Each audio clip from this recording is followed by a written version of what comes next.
Assalamualaikum warahmatullahi wabarakatuh dan selamat sejahtera kepada rakan-rakan sekalian. Semoga semuanya berada dalam keadaan sihat walafiat. Bagaimana dengan keadaan rakan-rakan di sana dan bagaimana dengan cuaca di sana? Semoga semuanya ceria dan matahari pun keluar dengan cahaya yang memancarkan sinar ke seluruh alam. Baiklah, pada pagi ini kakak nak masak daging goreng, berlada dan juga sayur bening telur. Okey, sebenarnya bahan-bahan yang kakak gunakan lebih kurang daging cincang atau daging bahagian yang ada lemak itu lebih kurang 500 gram, sedikit sahaja. Kemudian 2 ulas bawang putih, 3 ulas bawang merah, 5 ulas cili padi atau cili api, kemudian sebatang serai. Bawang, lada dan bawang putih tadi di blender sahaja, ya.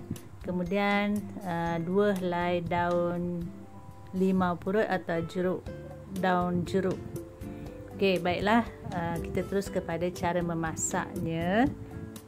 Okey, untuk memasak daging ni agak liat sedikit, jadi Kak Tina dah rebuskan lebih awal. Jadi sekarang ni visual yang ada yang Kak Tina tunjukkan ini adalah daging yang sedang direbus.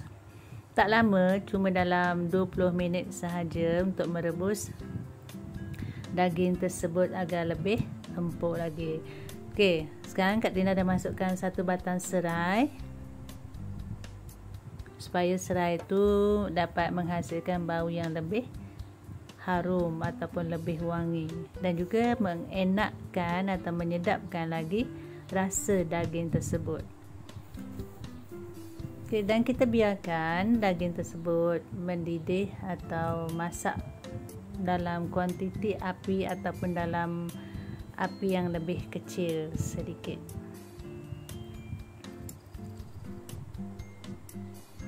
Baiklah rakan-rakan sekalian, sebelum Kak Tina teruskan, Kak Tina ingin mengucapkan selamat sejahtera. Tadi dah cakap dah, cuma sekarang nak repeat balik. Dan Kak Tina ucapkan selamat sejahtera kepada rakan-rakan dan juga nak ucapkan ribuan terima kasih kepada rakan-rakan yang sudi like, komen dan subscribe. Okey, sebenarnya tanpa sokongan dan dukungan sahabat-sahabat, Kak Tina takkan bersemangat untuk meneruskan video Kak Tina ini. Okey, tadi Kak Tina dah masukkan bahan-bahan yang telah di blender. Ada sisa lagi tu, jangan buang. Yang membazir kita habiskan. Okey. Jadi sekarang ni Kak Tina kacau. Kenapa tak tumis dulu? Sebenarnya pada Kak Tina, daging yang Kak Tina masak ni banyak lemaknya. Jadi kalau Kak Tina tumis lagi dengan minyak, maka dia akan lebih berminyak dan itu memang sedap. Tapi faham-faham je lah, kalau kita makan terlalu banyak berminyak, maka tubuh kita akan dipenuhi dengan lemak-lemak jahat. Ada lemak baik, ada lemak jahat kan dalam tubuh kita ni. Jadi kita kena kawal sedikit pemakanan kita. Okey, kita biarkan dia mendidih sementara menunggu bahan-bahan yang Kak Tina masukkan tadi masak atau matang, ya. Sebab kalau tak masak jadi rasanya kurang sedap. Okey, baiklah rakan-rakan, sekarang ni Kak Tina dah masukkan daun limau purut atau daun jeruk purut. Okey, Kak Tina suka daun limau ni sebab bau dia sedap. Okey, bagi rakan-rakan yang berada di Indonesia, ada sebahagian daripada wilayah atau provinsi yang suka menggunakan daun limau purut dan ada yang wilayah atau provinsi yang menggunakan daun salam. Sebenarnya daun salam ni banyak kat Malaysia ni, tapi rasanya kalau di kawasan Kak Tina kurang terkenal sikit penggunaan daun salam. Kami lebih terkenal lebih suka menggunakan daun limau purut. Baiklah, sekarang ni tadi Kak Tina dah masukkan setengah ataupun 1 mak kecil air, ya, untuk merebus atau untuk merenehkan lagi daging tersebut agar lebih empuk. Okey, rakan-rakan sekalian, hari ni masak apa? Ada yang sama dengan masakan Kak Tina tak hari ni? Ya.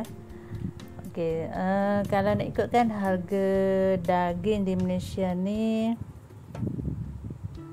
kalau daging ori lebih kurang RM70 1 kilo lah kalau daging yang bagus. Kalau daging yang macam yang Kak Tina masak ni, Kak Tina beli lebih kurang 500 gram dalam RM9, 90 sen lah, macam tu harga dia. Okey, kalau nak ditukarkan ke dalam mata wang Indonesia, darab saja dengan 3.3. Jadi itu harga dia.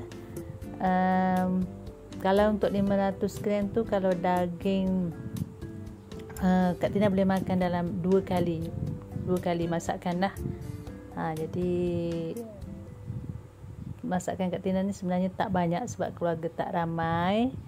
Jadi cukup. Ni pun untuk makan sekali, untuk 2 kali makan, ya, bukan sekali makan, untuk 2 kali. Maknanya tengah hari dan petang. Jimat. Okey. Dan masakan daripada daging ni sebenarnya ada banyak jenis masakan. Cuma setakat ni Kak Tina belum masak rendang daging. Sebab kalau nak masak rendang daging ni, kalau masak sikit-sikit tak berbaloi kan. Jadi Kak Tina lebih suka masak yang simple-simple. Sebab kalau masak rendang ni, dia perlukan masa yang agak lama dan bahannya juga banyak. Dan nak masak daging tu pun menggunakan daging yang agak banyak. Mungkinlah nanti dekat Lebaran atau Hari Raya Kak Tina akan masak rendang, dan situ Kak Tina akan buat video, insya-Allah. Okey, jadi sekarang ni sementara menunggu daging ni mendidih, sebenarnya makanan favorite Kak Tina tak semestinya daging sahaja. Kebetulan daging ni ada dekat peti. Cuma 2 minggu sekali Kak Tina akan pergi beli daging. Daging tu ada 3 jenis yang Kak Tina akan beli. Pertama, daging yang lembut. Yang kedua, daging yang ada lemak-lemak. Dan yang ketiga, tulang untuk buat sup lah. Jadi setakat ni belum buat lagi video tentang sup tulang. Dan kadang-kadang kalau macam bahan makanan udang atau bahan-bahan makanan seafood, Kak Tina lebih suka beli udang dan juga sotong. Ada suka beli lala atau kerang. Kak Tina tak suka makan kerang. Tak tahu kenapa tak suka. Tapi yang paling Kak Tina suka udang dan sotong. Ya. Sekarang dah lama Kak Tina tak beli udang, lebih kurang sebulan lebih. Lebih kurang sebulan lah sebab tak beli udang. Sebab apa ya tak beli? Mungkin sibuk ikut ada kelas pada hari Minggu dan pada weekend ada kelas. Jadi sebab itulah tak pergi beli udang dan sotong. InsyaAllah selepas habis kelas nanti Kak Tina akan beli dan akan buat video mengenai masakan daripada sotong dan udang pula. Okey, sebenarnya masakan yang Kak Tina masak tu jumlah porsi yang sangat sedikit, ya. Jadi bajet yang digunakan untuk memasak makanan itu juga sedikit. Dan selain daripada bahan-bahan masakan protein yang Kak Tina sebutkan tadi, macam sayur pun Kak Tina suka, macam daun ubi kayu, pucuk betik pun sedap dibuat ulam, ya, pucuk paku. Kemudian sayur-sayur kampung yang lain macam daun cukur manis. Kak Tina tak tahu, rakan-rakan tahu tak yang dari Indonesia cukur manis tu apa? Ya. Okey, tadi dah masak masakan tersebut dan Kak Tina dah masukkan ke piring. Dan sekarang ni ada sayur benih telur, tahu telur, tapi Kak Tina tak videokan sahaja. Okeylah, baiklah rakan-rakan sekalian, dah sampai ke penghujungnya. Jadi Kak Tina ucapkan ribuan terima kasih, dan jangan lupa like, subscribe dan komen, dan jangan lupa tunggu video Kak Tina pada masa akan datang. Okey, jumpa lagi, dan terima kasih kepada semua rakan-rakan yang banyak membantu dan memberi sokongan kepada Kak Tina. Sebenarnya masa Kak Tina masak ni hari hujan. Assalamualaikum warahmatullahi wabarakatuh dan selamat sejahtera. Bye bye.